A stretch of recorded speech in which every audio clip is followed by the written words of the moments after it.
Well, from yesterday's super long video, today will be a super short video because I'm having to rush out the door to get to the night job. So thanks for clicking on to the Thursday edition of Vogan's European Outlook. Hope everybody is safe and well wherever you are. This is the current setup here of the GFS overview chart.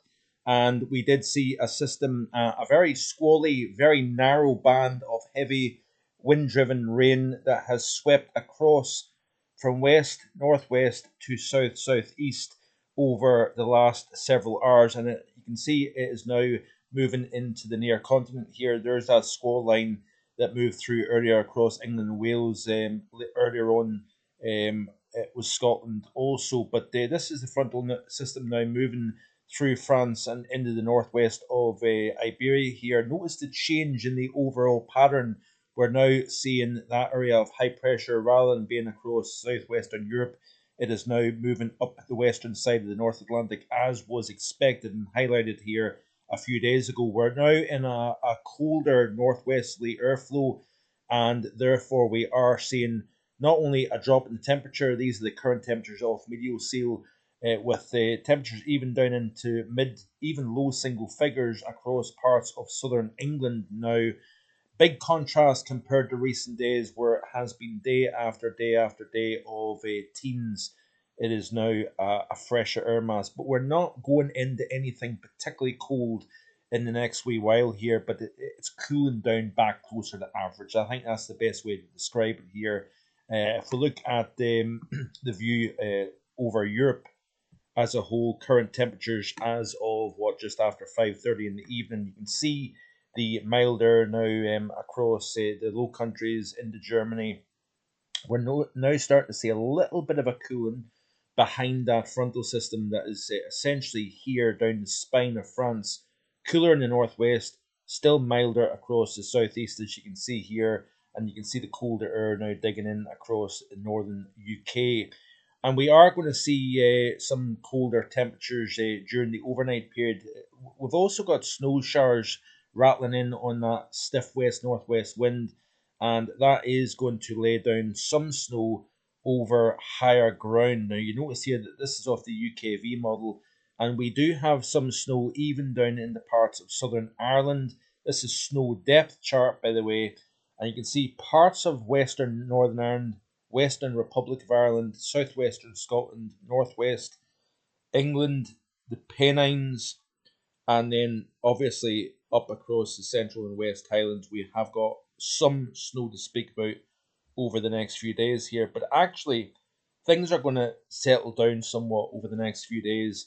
And with clearer skies, lighter winds, we are going to see the temperatures dropping off, particularly so at night time. Temperatures not overly cold by daytime, but with the radiational cooling effect and with possible some snow even over higher ground, we may get some fairly cold nights to come.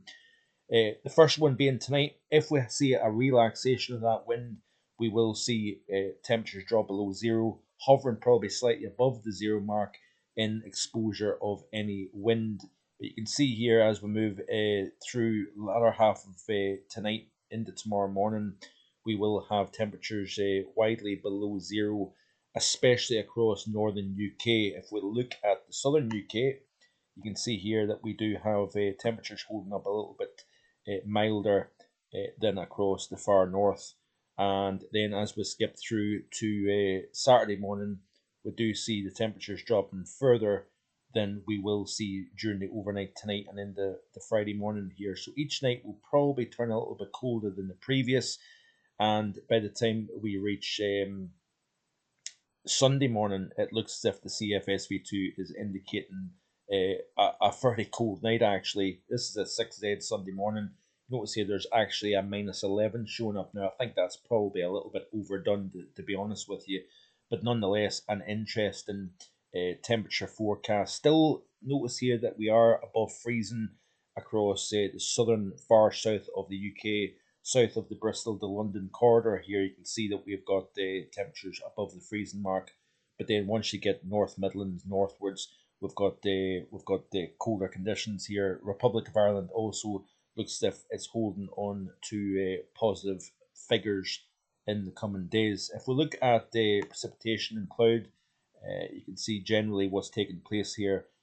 There's that squall line that is moving across the country over the last few hours or so here. Some pretty intense rainfall, gusty winds associated with that. There's the snow showers blowing in across Scotland and northern England and Wales here. As that colder air kind of digs a little bit further south, we're going to see the snow showers pushing further south as well. But we continue with this kind of west to northwesterly flow, maintaining this chilly theme, like I said, with clear skies and a relaxation of any wind during the overnight period, where we'll see the temperatures respond.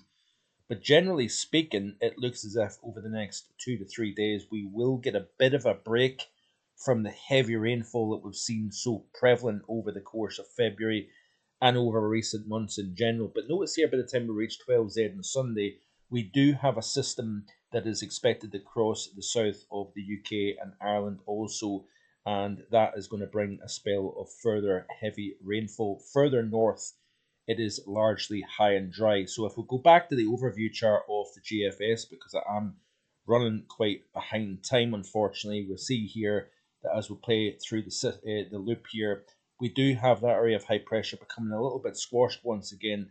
Messy picture in terms of plenty of showers rattling around that upper level low that is now entrenched over the UK and Ireland here. We've got this trough with relatively cold air aloft compared to what we've seen, that is going to continue to see these showers spinning around and across the UK. But notice here that we do have a bit of a spacing out during the course of Saturday here. We get a bit of a break both in the wind, the shower activity, and even more in the way of sunshine. Now, the temperatures will respond with sunshine at this time of year as opposed to a month or so ago. With any sunshine, you do get a little bit of warmth off that sun now at this time of the year. Also, another thing to factor in is the nights are getting longer, and the days are getting longer also. The nights are getting shorter, should I say. That's the best way to put it. But we can still get cold at this time of the year. We can still get some very cold nights, even in the month of March. We'll look at March in more detail in tomorrow's video when I've got a bit more time, but I'm a little bit restricted at the moment. But during the course of Saturday, as you can see here, we're in this gap between weather to the north, weather to the west, and weather to the south here. We've got plenty of moisture moving into France and Iberia, as highlighted in yesterday's video.